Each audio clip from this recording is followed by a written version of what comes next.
What is going on, world? Welcome back once again. My name is ZacNovak and this is ZacNovak Plays Games. In today's video, we've got this week at Bungie. Bungie dropped a bunch of information about the upcoming faction rally and the changes that are actually coming to it. So for all the interest, let's get straight into the video and I do hope you guys enjoy.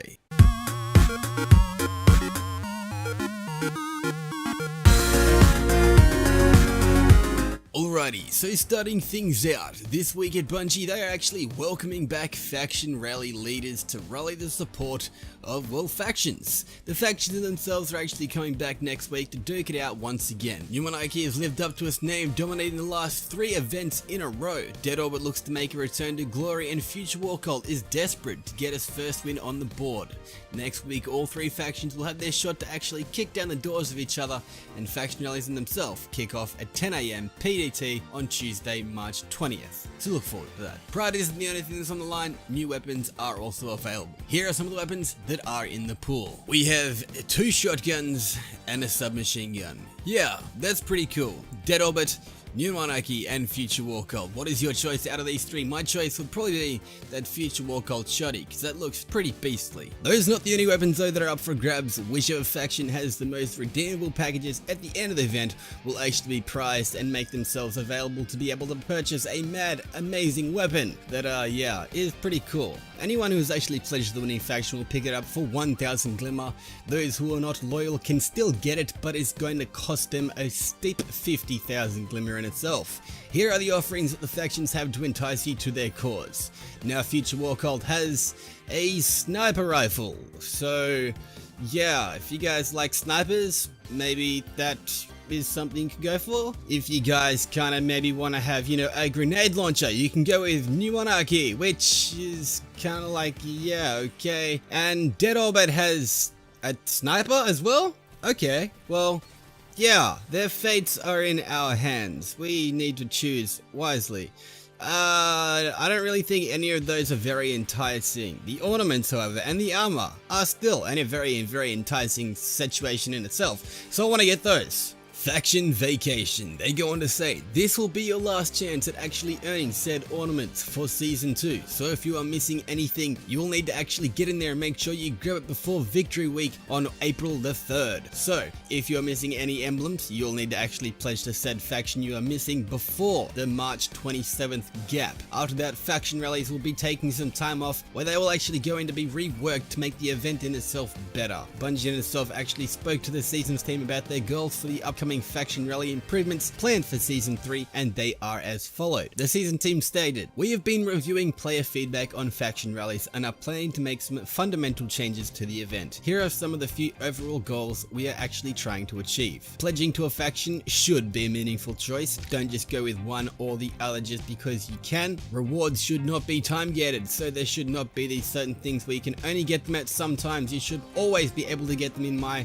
understanding itself. Faction rallies should provide a unique gameplay experience and not supply a reward layer on top of an existing game," which I feel like it just kind of has been always like that. Faction rallies has just kind of been something that's thrown in there. Something more on top of it will be, a good and upcoming change. The event in itself should also grant additional insight into faction lore and goals, and it should build upon player interest in lost sectors and armor ornament objectives. Now they did state there is a juicy details and juicy stuff that are coming up, but they don't actually want to, give us too much of that insight onto that. They want to go through and accomplish their goals further in the development stage, and in the later date they will share with us more information about the event and how it will evolve in the future. Going on, they also did state, what does high score mean? Well, it means getting a high score. But no, really, every week they plan on showing us 3 of the highest scoring fire teams from the previous Nightfall. Last week there was some monster scores in the Pyramidium. If you're wondering how these Guardians were posting such astronomical numbers, some of the hardcore players in the community discovered a creative method of juicing their scores in lost sectors. Cheesy. They're actually looking into a fix for 1.2.0, but until then they'll actually,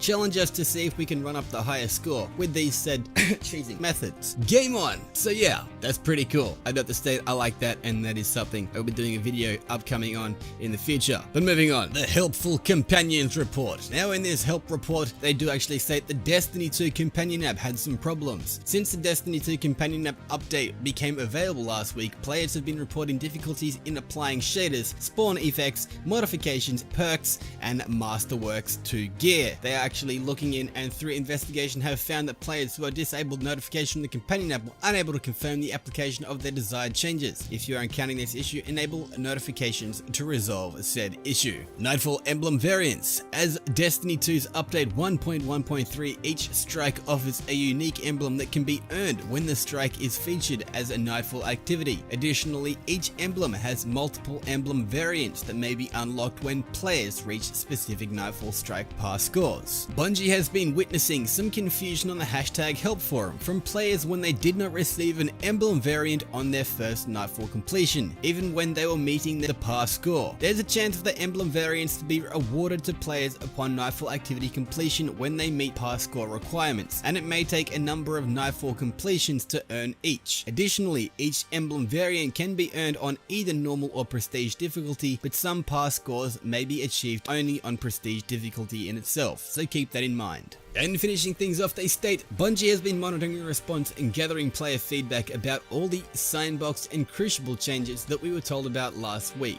Bungie has heard a lot of feedback on in-air accuracy, and the sandbox team let us know that in the upcoming Go Fast update, they are increasing hipfire accuracy and aim down sight accuracy for hand cannons on consoles. They also said they would take another look at in-air accuracy and do some testings after update 1.1.4 goes live. Speaking of update 1.1.4, Bungie will actually be back next week with some new info and hot juicy update tips that we'll be actually accessing in no less than 2 weeks. They also do want to show us the new Nightfall unique rewards, which that in itself will be pretty freaking awesome. Strike unique rewards are back in Destiny. Holy Jesus, that is cool to say. They're also planning on showing us an update to the roadmap tomorrow, so keep an eye out for that. But in the meantime, Cosmo states he is actually pledging to future war cult, or future boar cult, if you know what I mean.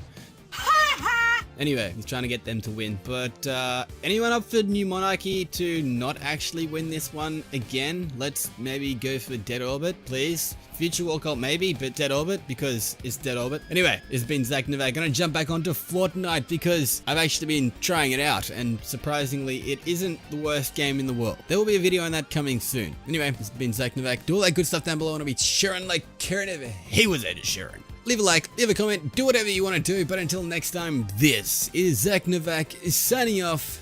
Peace out.